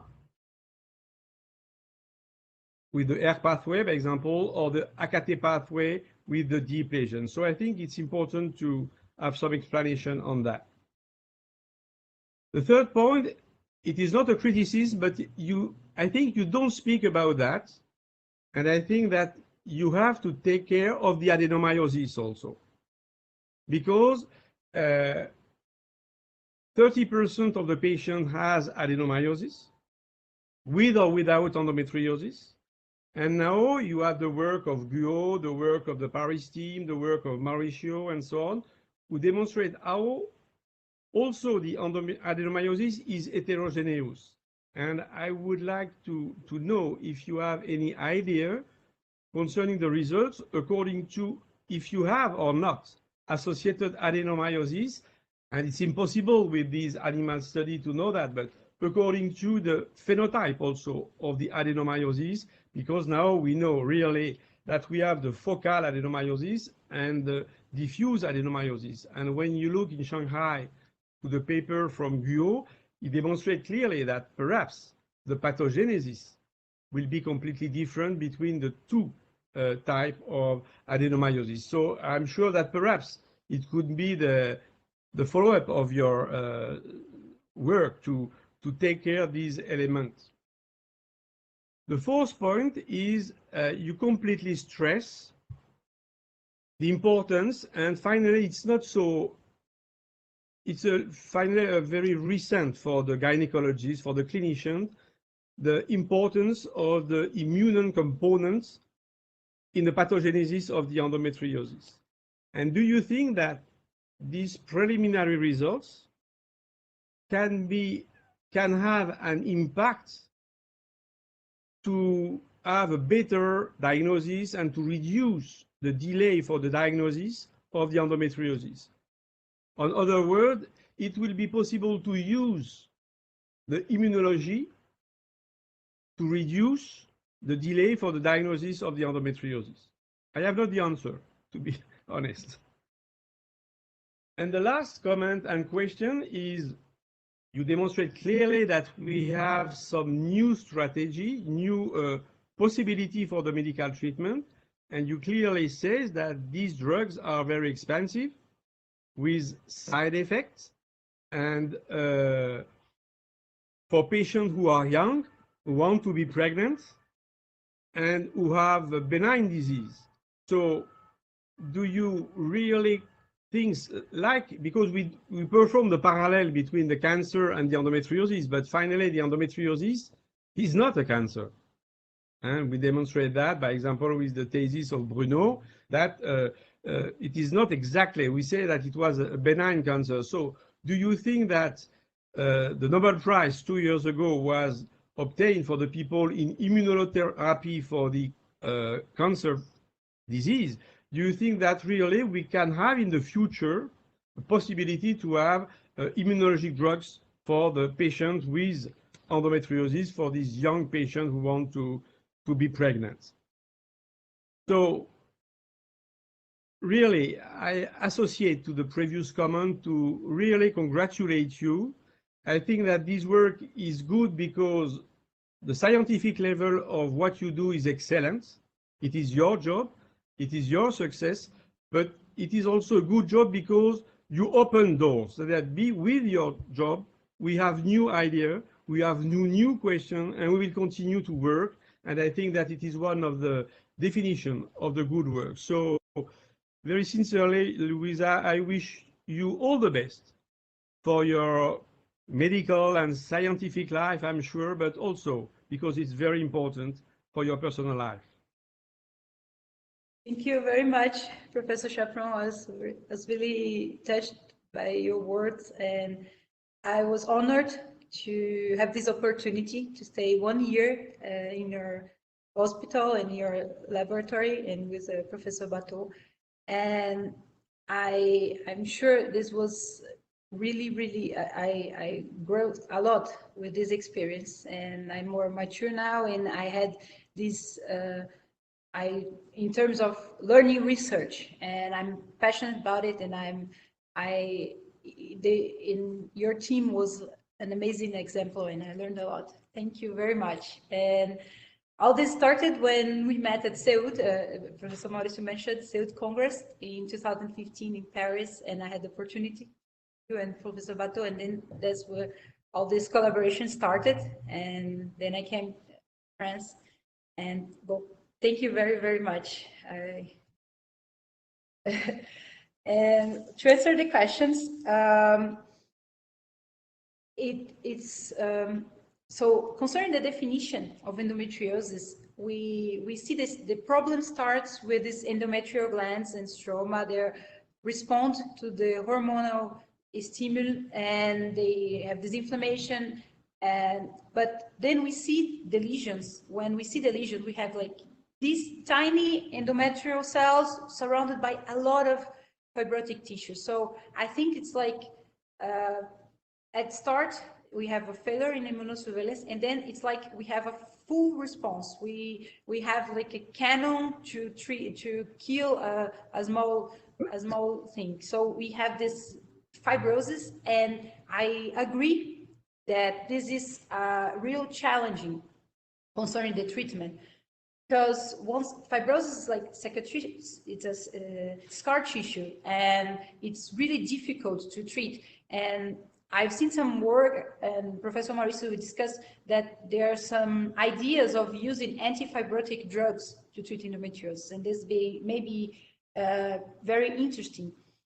And concerning the results, we believe that the B lymphocytes, that's why we use it, the depletion and activation since the starting of the disease in the animals.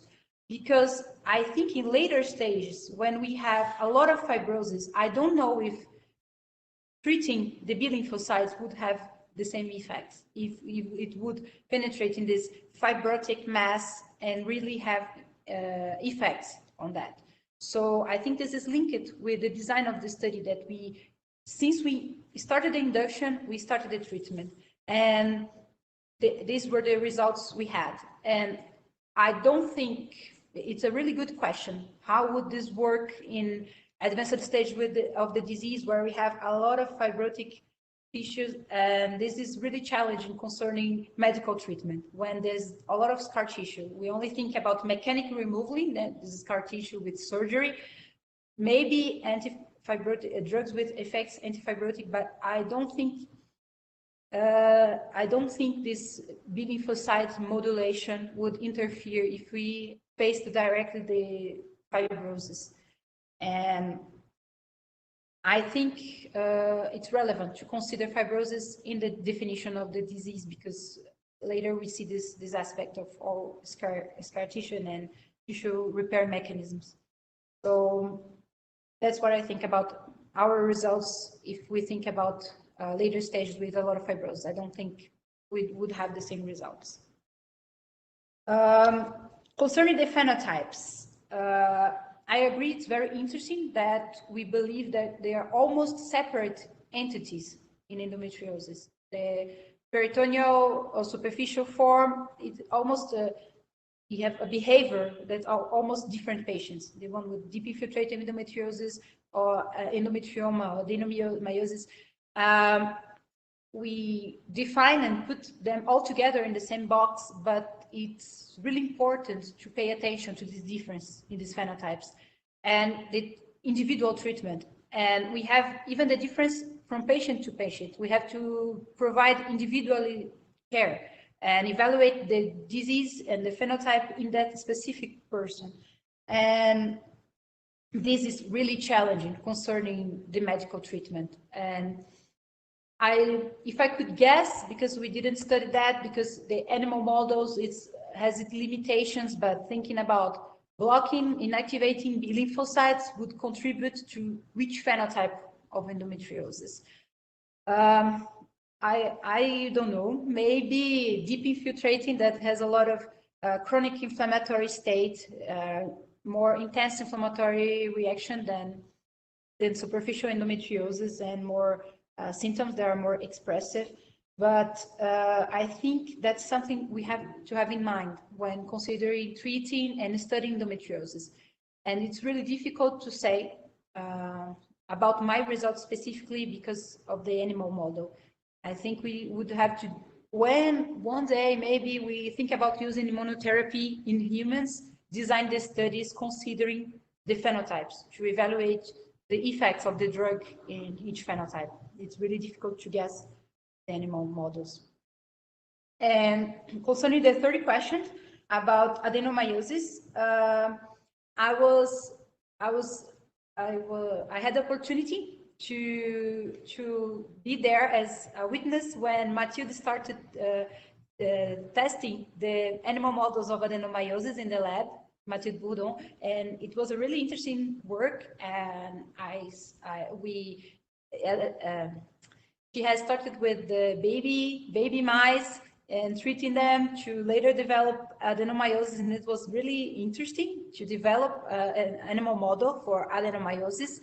And I think this would be interesting to study the B lymphocytes modulation in adenomyosis. I think we would have to design a study for that. And I agree that adenomyosis is really heterogeneous, and we have this difference.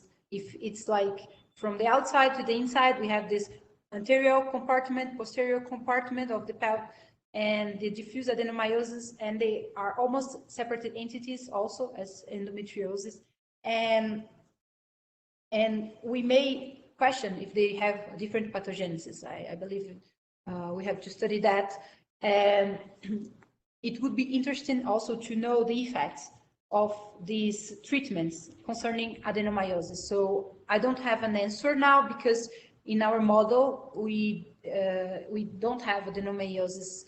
The uterus I don't know, it was a really good question. If we had performed also hysterectomy in the receptors to evaluate the uterus, if they have been affected by the estradiol we gave or by the inflammatory environment of the peritoneal endometriosis in mice, if it had histological alterations in the uterus of the animals, that would be also a good thing to investigate, to perform also hysterectomy in the receptors to evaluate the uterus. If you have this could also help us investigate this origin of adenomyosis, because if it's from the outside to the inside, we could have focal adenomyosis findings in the animals.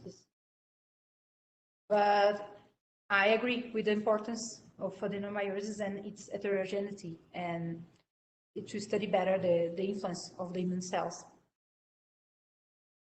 And concerning diagnosis, I think Professor Maurício, he is really passionate by was really in the beginning passionate by this idea of a marker for endometriosis, something that we could measure to perform an early diagnosis.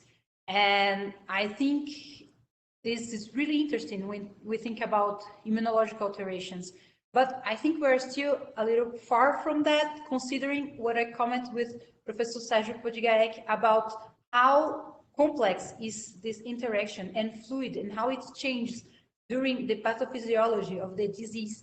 And we take a photo. In this moment, these immune cells are increased, these one are decreased, but it's difficult to think as a marker for the diagnosis concerning immune cells, because I think this is a really complex interaction and that varies during the evolution of the disease. So we may say we have overreaction of immune and inflammation in a moment, but we have defective function that allows survival of ectopic cells with immunoperitoneal surveillance that is defective. So we use these immune cells for diagnosis. I think it would be interesting, but it's still, we have to understand better the small difference and complex variations in the immune system to think further to use to diagnostic of endometriosis.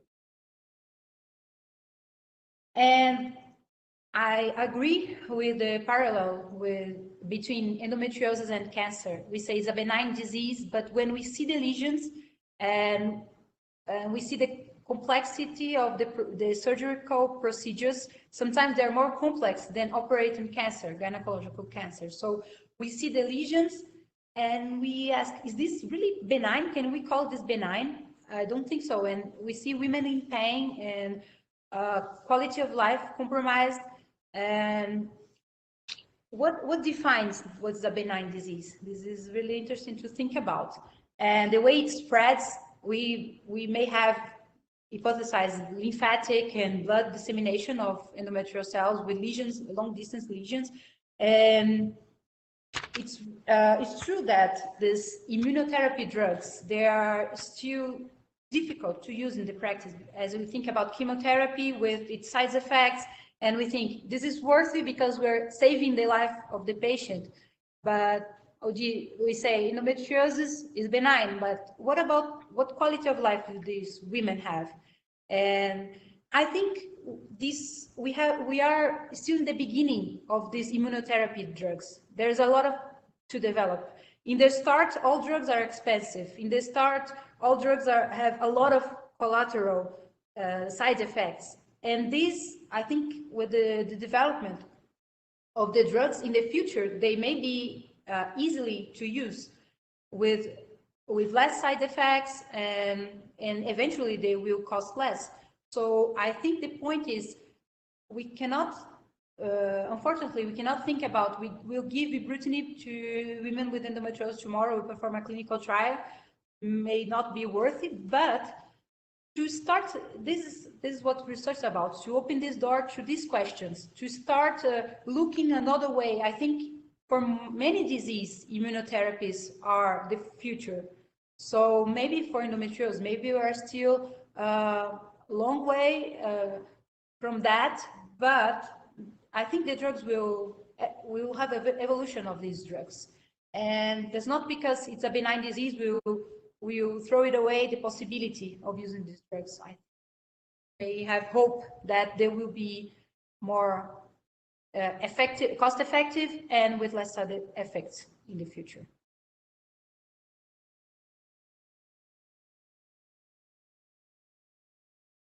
Thank you, Luiza. Charles, any other comments? Are you happy with her questions, with her answers? Thank you, Luiza. I appreciate your comment and your answer. Thank you. Thank you very much. Okay. So moving ahead, I saw that Professor Batteux entered the link a few minutes ago, but I don't think that he is here. Oh, yes, he's there. So I would like to break the protocol now. And you know that in the rules of our university, only the official members speaks, but also, of course, I would like to first of all to thank Professor Frédéric Batteux, that is the professor of immunology in Paris Descartes Medical School and the head of clinical laboratory of immunology at Cochin Hospital. And I would like to thank Frédéric for his partnership and the way that he received Luiza there. I think that really it was a very strong collaboration, and Luiza was reporting almost online everything that was going on there, and we saw how much you helped her to change and everything. So I would like to invite you to speak a little bit about the process and to thank you again for all of your support.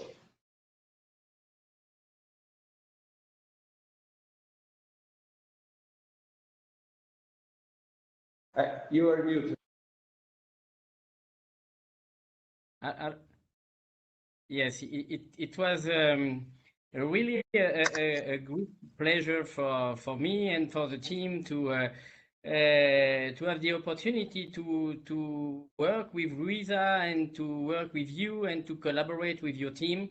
And I remember these days in Paris in 2015 when we met and when we decided to start this collaboration on B cells, but not only on B cells, but also on macrophages. And it was a very fruitful collaboration that continue. And I would like to say that Luiza is a very nice student. She was very considerate, tactful, and respectful with her colleagues, and she was a hard worker, and she's very bright. She gave us a lot of ideas, and she pushed us to our limits, and always, discussing about science, about clinics, and we have trying to do our best and to push us to do our best also.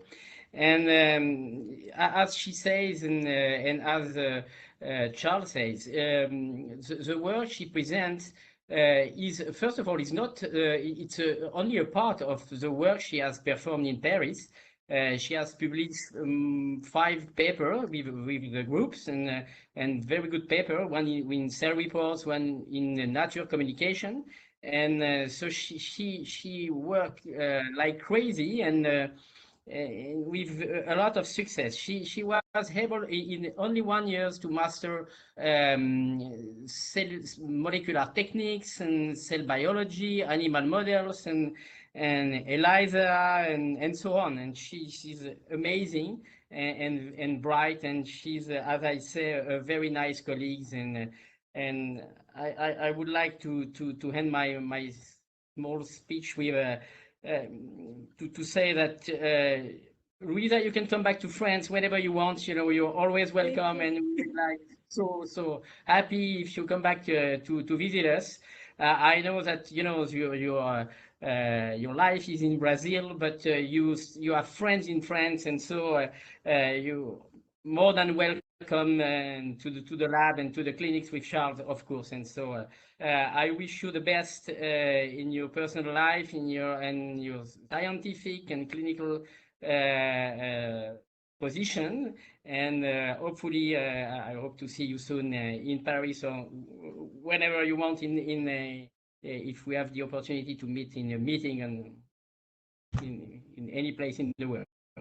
So thank you so much, Maurício, again, for providing me with the opportunity and providing the lab with the opportunity to collaborate with you, with your team, and with the wonderful person, Luiza. So thank you so much again. Thank you very much, Professor Batteux, for your words. Very much. I was honored to work in a lab.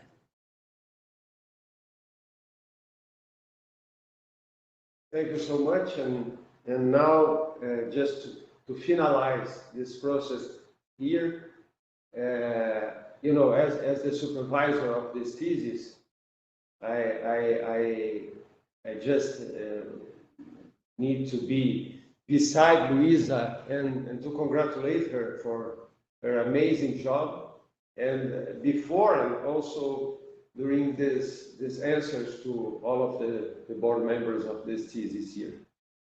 So again, I remember when Luiza came to São Paulo, I don't remember how many years ago, and she came from Bahia, the state of Bahia, and I received a call from a friend that is a nephrologist in Salvador,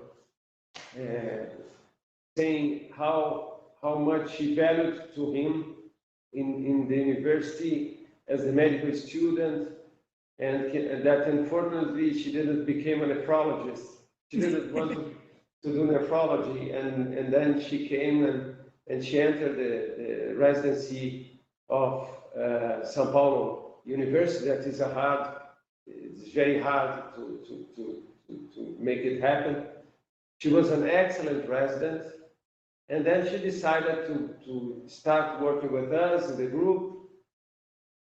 And then there was a moment that she decided to go to a very important place outside of Brazil to grow, to learn something. And I decided to send her to Paris, because I think that because of her characteristics, and because I think that one of the most important credo for endometriosis is for sure the service of Cochin. I decided to ask Frédéric and Charles to accept her to stay there, and it started this very strong collaboration in this field that is an outstanding field. We know that Frédéric was mentioning that we discussed it in 2015, and when in immunology the speed of changes that happen is so fast that probably what we discussed at that time changed a lot, but she decided to work with this field of interest, and for sure there is a huge way for us to work together. And again, I'm very happy now to be in this moment, finalizing this work the way that she did it in this moment. So again, just a brief comment about the animal model. I really, when Luiza mentioned that I don't like this animal model, it's not because I don't like the animal model. I think that this is a very important animal model. It's much easier to work with this animal model than to work with baboons or other animal models. But the issue is that the endometriosis in this animal model is a different type of endometriosis than in baboons, for example. But it doesn't mean that there is not a role for us to have many conclusions and to move ahead thinking of the future treatments for the disease. So again, I think that it was a very good decision, and I'm very happy now. I would like to congratulate you again, Luiza, and to congratulate your family and your husband. And I want to give you a few minutes for your final comments before we ask the board members to judge your work here. So I'm really thankful today, and this is the finalization of almost 4 years of work, and this all started 9 years ago when I came to São Paulo and I met Professor Maurício. And since my first year in the residency, I started studying endometriosis, and I was interested by research. And I'm really, really thankful for this opportunity to work with him, with his team. It's an amazing team, and this opened my mind to research. And then I had the opportunity to go to Paris and I met amazing people there, and I was in this excellent, in a service of excellently, and to work with Professor Batteux, Professor Chapron, and I'm really, really thankful for everything I learned. I learned French, I learned immunology, I learned culturing cells, working with mice. I made friends, and I also met my husband in France, and he came to Brazil. And I thank a lot my family for the support, and my friends and my colleagues. And I wouldn't be there without all this support. And I think everybody in the lab, especially Sandrine and Mohamed and all my colleagues, PhD students and master students, that taught me so much and made me feel home, even in a foreign country. And the people I met in the way were fundamental for performing the work. And I was amazed by the work we did there, and with the achievements we had, the publications, and I am honored to make this link between these two amazing teams. And I only have to thank you all. And I'd like also to thank the judging committee and for being here, for the comments, for the questions, for all this stimulates me to continue thinking a way of research. And I think this is awesome. And I thank Professor Maurício for his supervision and always encouraging me to go further. And thank you. And I was really touched for the comments and the feedbacks you gave and the compliments. And I'm amazed, and I'm really emotional. So thank you all very much. Thank you. Okay, so I will ask Luiza to leave the room for a few minutes. Okay. And we are going to discuss the next steps. And then in a few minutes, we are coming back with the final report for your thesis. Okay, thank you. Now, the YouTube transmission will be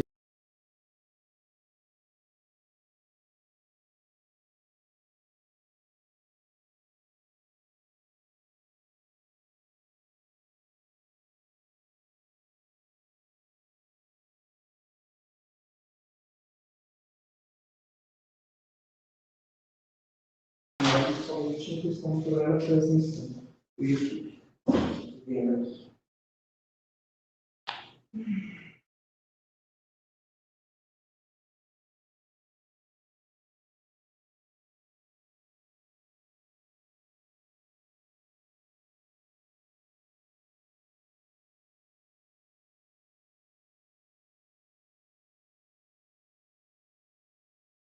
Ok, pode voltar.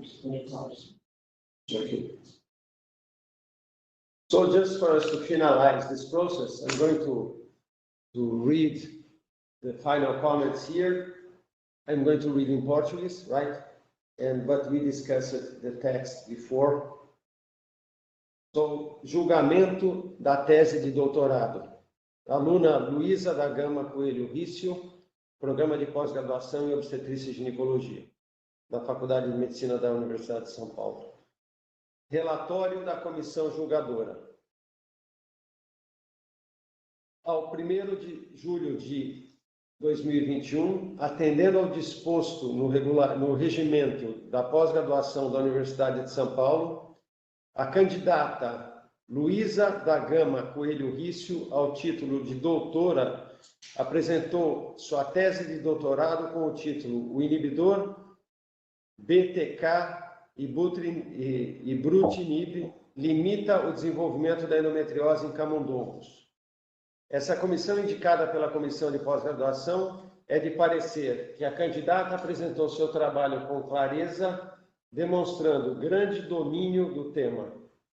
Utilizou recursos audiovisuais de forma de excelente qualidade e com ótima didática. respondeu adequadamente a todas as questões formuladas pela comissão julgadora. De acordo com o disposto no regimento de pós-graduação da Universidade de São Paulo, os examinadores consideram a candidata Luiza da Gama Coelho Riccio aprovada. So, congratulations, Luiza. Thank you very much. And thank you so much. Thank you for everybody. And thank you for who is watching here in the YouTube. So soon, probably, your presentation will be in the social media, right? I'm going to send all of you the link. Thank you. Thank you very much. Thank you. Thank you, Charles. Thank Parabéns, you, Luiza. Thank you. Bravo, Luiza. Obrigado, Júlio. Thank Tchau, you. tchau, pessoal. Bye, bye. Ciao. Tchau. Thank you.